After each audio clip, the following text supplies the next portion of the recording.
I'd like to respond to my opponent's claim to their belief that we should have the right to control our lives. In regards to the fact that that we should have, or patients should have the choice to terminate their lives due to serious conditions. According to the Washington Post, a study performed in Rochester, Minnesota found that 20% of patients with serious illnesses are misdiagnosed. In other words, they may be dying from something else that's not as serious and that is treatable.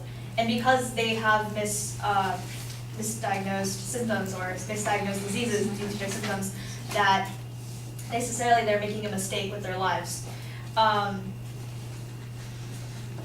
As well as the fact that in regards to their statement that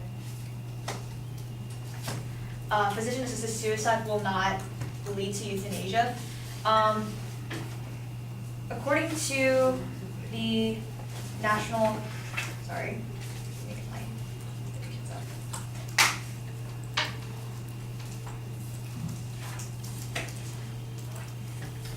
The U.S. National Library of Medicine, the top reasons of death, or the top reasons of a hastened death, would be due to the loss of function, the loss of self, or just the loss of living. And it has nothing to do, or not nothing to do, but one of the lowest reasons is due to pain and suffering. In other words, patients choose physician-assisted suicide, or most patients choose physician-assisted suicide due to their own mental capabilities, not due to their actual their suffering from diseases. Furthermore, regards to the right of individual liberty, this and the argument that due process should cover physician-assisted suicide.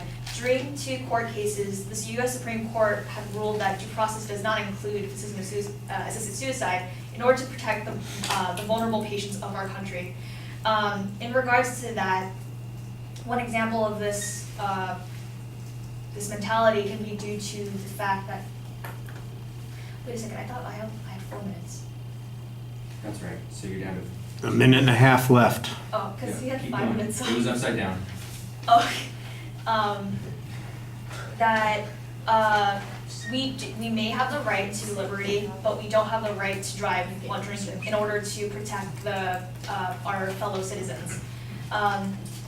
And due to that reasoning, the Supreme Court has ruled that physician-assisted suicide is not something of the matter of the national federal government. Rather, it is the state's jurisdiction whether or not that physician-assisted suicide should be a conditional scenario.